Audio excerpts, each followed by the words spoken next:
Şimdi saat işte konuşma bitti. Paket yap. Müşteri gibi gel, destek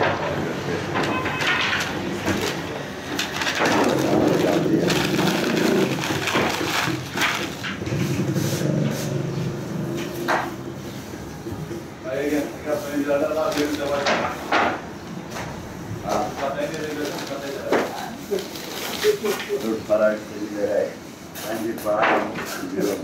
Bu şimdiye kadar bu yoktu. Yeni herhalde yapılmış.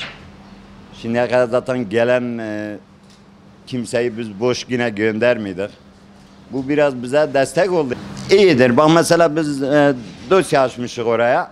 Para veren kişi hemen karşısında yazıyor. Baba arkadaş biz yazıyoruz. Gider hem geliri yazıyor, gideri yazıyor. Bizde biraz fazla olanlar askıda da veriyor, biz de veriyor. Öyle bizim de belirli yerlerimiz var, geliyor haftalık gelirler veriyor. Ya bir tarafta iyidir, hiç olmasın kimse aç kalmaz. Tavsiye ederim yani. Yani herkese tavsiye ederim, iyidir.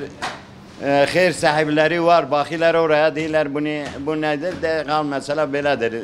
Askıda yapılan ekmektir, gelen kişiye siz yardım etseniz biz de ona göre yardım ederiz.